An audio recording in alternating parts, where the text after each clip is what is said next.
aliletewa na alikuwa anajiita the king of kings. He was the most powerful leader in Africa. Alikuwa anaitwa Gaddafi. Most wealthy and the most feared a president in Africa. So akaambiwa na intelligence ya kwamba watu hawako na wewe. Akasema these people love me.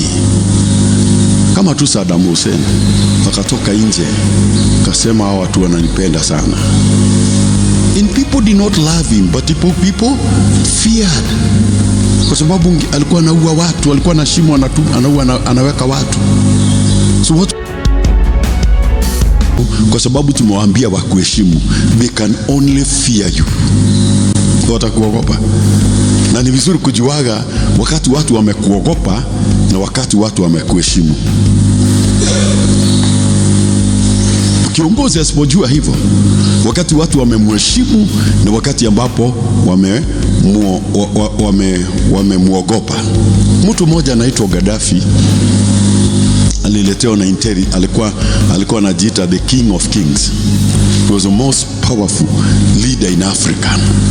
Alikuwa anaitwa Gaddafi. Most wealthy and the most feared a president in Africa. So akaambiwa na intelligence ya kwamba watu hawako na wewe. Akasema these people love me. Kama tu Saddam Hussein akatoka nje akasema hao watu wananipenda sana. And people did not love him, but people feared. Kwa sababu alikuwa anaua watu, alikuwa na shimo anaweka watu. So watu walikuwa wamemuogopa, lakini sikumheshimu. Na wakati international world ilipomwingilia kwa sababu ya oppression aliweka akajaribu kuambiwa na intelligent, we toroka, people are not with you, this nation nobody is with you. Kasema no, these are my people, they love me. Sababu kitoka nje wanainua mkono, wana shout, and they are not shouting because they love him, because they fear him. If you don't raise your hand utauliwa, so you better raise your hand. And that's what people are doing. Sasa yeye alipoingia kwa shimo, wakati kulianza kupinduliwa na watu wake wamemgeuka, akiwa msafarani akitoroka, wakaanza kupigwa kutoka juu na international world na ndege. Akatoka kwa gari yake, aliingia Karafat kama umbwa, aliingia Karafat kama umbwa kwa sababu amefukuzwa na wanapigwa kutoka juu. Wale watu mabodyguard wake ndio walimtoa Karafat wakamchoma kisu. That's how he died. That's how Gaddafi died. And the intelligence walikuwa wamwambia, nobody is in your side, even your bodyguard, even those close to you. And then there was a celebration. Wakati aliuliwa, there was a celebration in the entire nation. Mpaka the whole world ikashangaa. Is this the man ambao watu walikuwa wanasema wanampenda? It's just simple. He never knew that his people were demotivated, na ya kwamba they didn't love him, they just feared him. So there are so many churches ambao tunakaa hivyo. There are many people in leadership places, even in the churches, that ya kwamba people are not with them. And when people are not with you, you don't expect any progress, any growth, and especially kwa mambo ya kiroho, utakuta kwamba hakuna kitu ambacho kinaendelea. This what is in the churches, that ya kwamba you can have 100 people but they are demotivated. You can have 50 people are demotivated, and somebody can have 5 people that are motivated and they can do great things in the realms of the spirit, katika ulimwengu wa roho. Maana wale ni watu wanaomba, wale ni watu wanakuja hata wakiwa wachache, wanaweza sukuma the agenda of the kingdom. The disciples were not many like us. The church, the area church haikuwa kama sisi. They were very few, but they were able to create impact kwa njia kubwa, na hawakuwa na resources kama vile tuko na resources, kwa sababu they were only motivated. May God help us to understand that we need to motivate our people. And the way you motivate your people is to make sure that ya kwamba you have known your people, you have involved yourself in the life of your people. Wewe ukiwa kiongozi, wewe ukiwa mchungaji, you must involve yourself, kama vile tulisema, in the life of your people. That is to say, you must be there when they are marrying their children. You must be there when they're in the hospital. Relationship is not created in the church when people are jumping here in the church. Relationship is created in the bedside.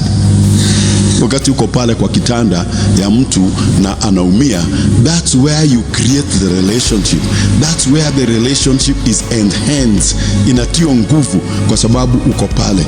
It is when you take people to their dowry. It's when you take people to wed their children. It's when you take people kufanya mambo fulani. That is the time that you are building the relationship. We have a church that ya kwamba we are not united. We are together, and being together does not mean we are unity. There is a difference. Kukua, we can be together but we are not united. That's a fact. The fact ya kwamba tuko kanisa moja does not mean we are in unity. No. Tunaweza kuwa pale, lakini tukitoka pale kila mtu wako njia yake, kwa sababu hakuna mtu wako motivated. The leaders are not able to motivate the people. It's a leader, wale wana motivate watu ni wale wanatembea na wale watu. You must walk with the people. You must understand them. You must know them, how they live. It's good even for pastors to be going to the people that you preach to. I used to do that. Age has caught up with me. But I used to do that, and people in this church know, to go to their homes so that I can know their condition and pray for them. Ndio hata ukisimama hapa uitishe fungu ya 10, ujuage ni nani unaitisha fungu ya 10. Ujuage ni nani unaitisha sadaka, ni nani unaitisha harambee. Ndio wache kuchemuka. Watu wanachemuka, wache kuweka masheria ambazo hazina maana. Hadi kama mama atatoa 200, 300, yeye sio mshirika wetu, sisi hata tutaenda mambo yake. Go and see those people. Unawekea hiyo sheria wanakaa namna gani? And you come to discover others cannot even afford to put a meal in the table. Na umeweka masheria. Wewe umechemuka kwa madhabahu, umechemuka kwa ushirika. Hata huyo mtu akishikwa na jambo, you are not there. How do you expect that person to be motivated hata kama ako katikati yenu? Yet you people, you don't understand vile ako, because you are not involved in their life. And this is the life of the church.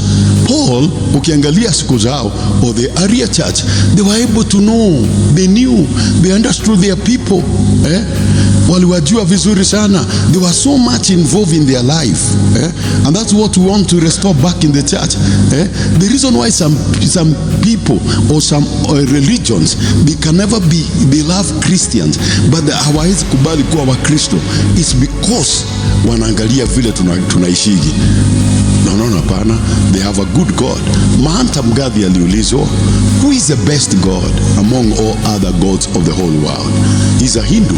Akasema ya kwamba the best God is the Christian God. That is Mahanta Mgadhi. And he's a spiritual father of Hinduism communism. Hao ndio waanzilishi. But he dare to say that the best God is the God of the Christian, but akasema the problem is the followers of this God. The problem is the followers of this God. Kwa nini waliona? They look at us, the way we live in the church, a poor people, kuliko vile tunahubiri, kuliko zile vyombo tuko nazo, kuliko zile vitu ambavyo tuko nazo. Na maandiko inatuambia vizuri, ni heri kukaa katika nyumba ina leak, nyumba inanyesha, kuliko kukaa kwa nyumba ya mwanamke. Simalize hapo. So hiyo inatufundisha even a church, if a church does not create a health environment, watu watakaa. It doesn't matter what you have. Watu walifikiria ukijenga nyumba hivi ati watu watakuja. Watu hawavutwi na mambo hayo, mpendwa. Kuna kitu kinagusaka watu na kinaitwa love. It cover a multitude of sin. Love. wakafanya utafiti waone ni nini inasababishaga watu wakae kwa kanisa, ni nini inasababishaga watu wakae katika hoteli fulani, ama katika kununua katika duka fulani, ama industry fulani.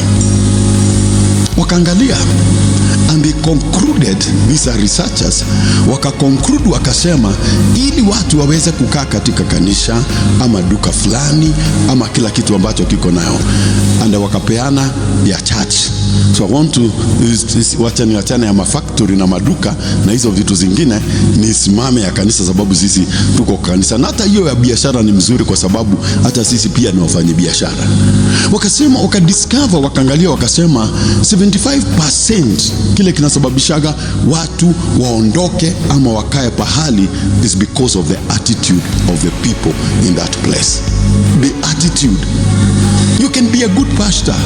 You can be a very committed pastor. Lakini ukikuwa na leaders, viongozi or members in that church that have a wrong attitude, 75% ya watu ya kanisa hiyo watatoka. 75% watu watakosa kuingia mahali pale. Si kwa sababu uombi, si kwa sababu ufungi. Najua tunaombaga. Sisi tunaishi prayer center. Ukiangalia wa uchungaji, tukitaka kanisa ziongezeke, tumejinyima, tumefanya kila kitu, lakini hakuna watu wanaongezeka. Si kwamba hatuombi, the attitude of the people.